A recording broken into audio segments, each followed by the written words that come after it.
Today's session is going to give you a very brief overview of communication development, as well as some of the tools and strategies we use with children and adults with a whole range of abilities. One of the key essentials in working with people to develop multimedia self-advocacy is communication.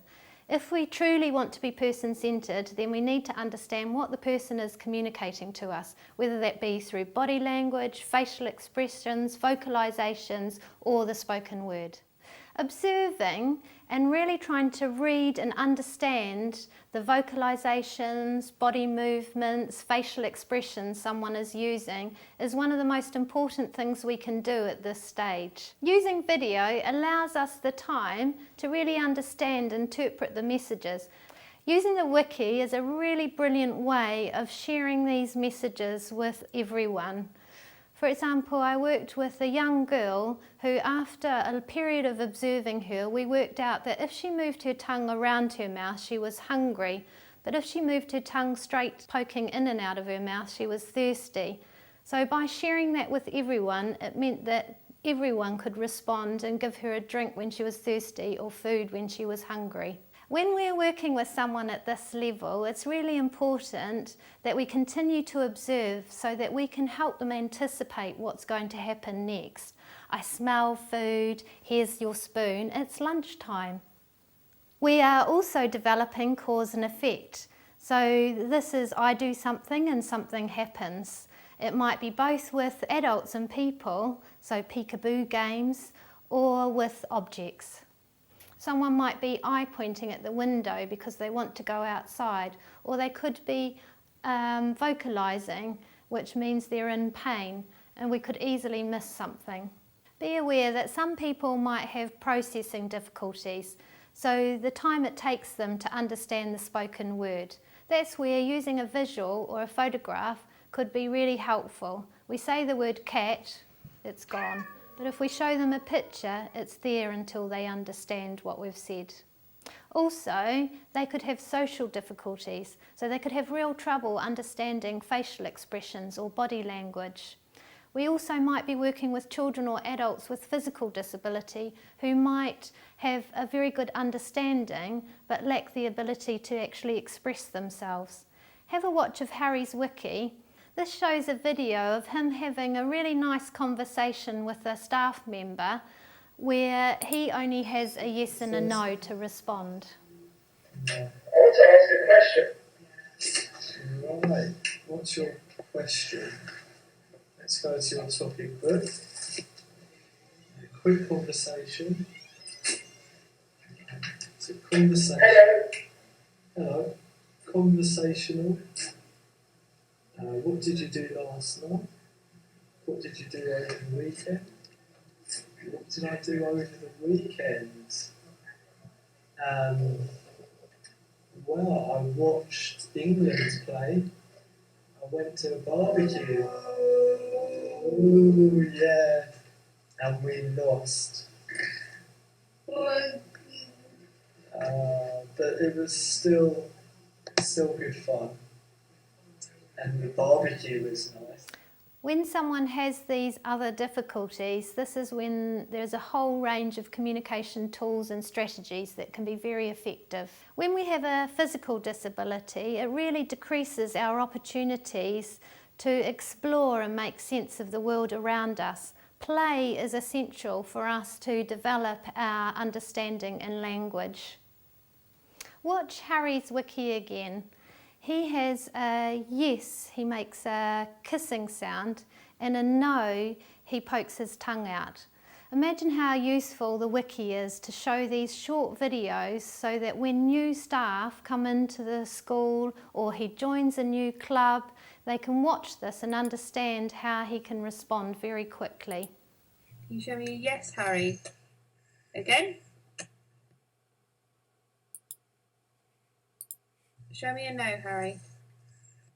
For many people, this spoken word has very little meaning. Often people say, oh no, they really understand what I'm saying, but actually they're reading your body language, your tone of voice, your facial expressions, or they're used to certain routines. Watch this clip and see if you can understand what this person is saying. कोई मेरी मदद करोगा मेरा कुत्ता गुम गया हुने उरे सी हुन पता नहीं कित्थे गई काले रंग दिया ओदा नाम कोको इन्नी बड्डी आ कोई मेरी मदद करोगा Did you understand anything? Could you work out anything from facial expressions, tone of voice? Probably not if you didn't understand that language. Watch the clip again and see what you can work out. कोई हैगा मेरी मदद करन ਨੂੰ ਮੇਰਾ ਕੁੱਤਾ ਗੁੰਮ ਗਿਆ ਹੁਣੇ ਉਰੇ ਸੀ ਹੁਣ ਪਤਾ ਨਹੀਂ ਕਿੱਥੇ ਗਈ ਉਹਦਾ ਨਾਮ ਕੋਕੋ ਆ ਉਹ ਕਾਲੇ ਰੰਗ ਦੀ ਆ ਤੇ ਇੰਨੀ ਵੱਡੀ ਆ ਇਦਾਂ ਦੀ ਲੱਗਦੀ ਆ ਕੋਈ ਮੇਰੀ ਮਦਦ ਕਰੂਗਾ What do you think now? This time we can see that the person's in a park. Actually, we hear a little bit of distress in their voice. Something's wrong. Maybe you've worked it out, maybe not. Watch again. ਕੋਈ ਹੈਗਾ ਮੇਰੀ ਮਦਦ ਕਰਨ ਨੂੰ ਮੇਰਾ ਕੁੱਤਾ ਗੁੰਮ ਗਿਆ ਹੁਣੇ ਉਰੇ ਸੀ ਹੁਣ ਪਤਾ ਨਹੀਂ ਕਿੱਥੇ ਗਈ ਉਹਦਾ ਨਾਮ ਕੋਕੋ ਆ ਕਾਲੇ ਰੰਗ ਦੀ ਆ ਤੇ ਇੰਨੀ ਵੱਡੀ ਆ ਇਦਾਂ ਦੀ ਲੱਗਦੀ ਆ ਕੋਈ ਮੇਰੀ ਮਦਦ ਕਰੂਗਾ So now we've seen a picture of her dog, and I think we've probably guessed that she's lost her dog. We worked that out through her tone of voice, her facial expressions, body movements, and a visual, a picture of her dog. It is said that words make up the smallest part of how we communicate. 55% is the body language that we use, 38% is the tone of voice, and only 7% is the actual words that we use. What do we take from this? Well, it's necessary for us to really think about our own body language, facial expressions, vocalisations, the pace in which we interact. It's therefore important we use a total communication. That simply means using a communication system that is accessible to that person. That might mean using facial expressions, body language, visuals, signs, devices of some sort. Whatever communication system the person used should be available at all times, but it might mean they also use a combination of systems. So they might have a high-tech device, something like an iPad that they're using, but when they go to the pool they might have a communication book instead. Again, the wiki is a fantastic tool to ensure that these communication systems are shared with everyone, home, school, residential. It's also a great way to share between multidisciplinary teams. For example, Harry's wiki, when he first got it and put his communication on there, his speech language therapist didn't realise that he had a sign for fed up. Harry, can you show me your sign for fed up, please? There you go. You're touching your eyes.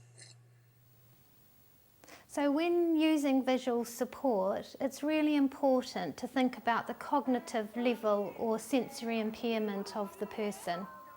We talk about a visual ladder when we're talking about the different stages of supports, and I'm going to talk you through that now. So at the bottom of the ladder, we're at the pre-object stage, we're at the pre-intentional communication. So this is where we're working very sensory. So we might be using touch cues, where someone touches you on the shoulder, which means I'm going to sit down. We might be using smells and sounds to indicate different routines of the day. We're looking at body language and facial expressions. If you haven't heard of a system called intensive interaction, look it up. It's one of the best tools you can use when you're working with someone at this level. Also, we can use lots of sensory activities or things like TAC-PAC, which is another great tool for running sessions with people using a range of sensory activities. Again, this is where the wiki is a really brilliant tool for showing how to support someone at this level. It could be a little clip of video that shows I turn my head to the left, I make a groaning sound, which means I don't like something. We now move up the ladder to real objects, and we often call this objects of reference, and these are usually used in transition. So I give you a spoon, I know I'm going to the kitchen or I'm going to the dining room to have lunch. I give you your swimming costume, I know that I'm going to the swimming pool to go swimming. What's really key with objects of reference is consistency. so that that person always gets the object when they're going to have that particular activity. Imagine how useful the wiki is to actually share what these objects are so that they get consistency everywhere they go. So the person might be using signs and gestures as well. We then move on to photographs, and these slowly replace the objects, which means that we can start to widen the selection and option that people have. So they might have photographs of places that they're going or activities that they enjoy, so they can make choices. At this stage, we might be introducing some technology as well, some simple recordable switches or a very simple choosing grid on an iPad. So from photographs, we then move into using line drawings or symbols. And it's really important to remember to teach a transition between those stages. Also remember that a line drawing can be just as abstract as the written word. Have a look at this symbol. Do you know what it means? I didn't understand what it was. It's actually therapist. So you can see how abstract some of the symbols can be. Often people provide symbols thinking that they're being very helpful, but unless you're at the cognitive level of understanding, then they're actually as abstract as using the written word. Be aware of other sensory impairments as well. Someone might have a visual difficulty like Harry, so he needs to auditory scan his messages, or might have a hearing impairment, so they're developing sign. When moving on to using the written or spoken word, remember those people that have processing difficulties or people with autism. They can take what you say very literally. So you might say it's raining cats and dogs, and they might expect to see cats and dogs coming down from the sky. Also, they might have a great deal of difficulty understanding and interpreting body language. So your expectation that someone would look at you or get your attention might be a really difficult thing for some people. It can be really helpful to really simplify your language that you're using. So now we understand the communication system the person's using and when they like to use it. Now we really need to think about the reasons and the opportunities we give them to practice those systems. So there might be someone that's using photographs to choose a snack that they're having at school. We use the wiki to put that on so that at home they can practice the same thing. When we're aware of the communication systems and needs of the individual, we need to make sure that they're available all the time. Everyone has the right to communicate, even if that means I make sucking sounds and I'm thirsty.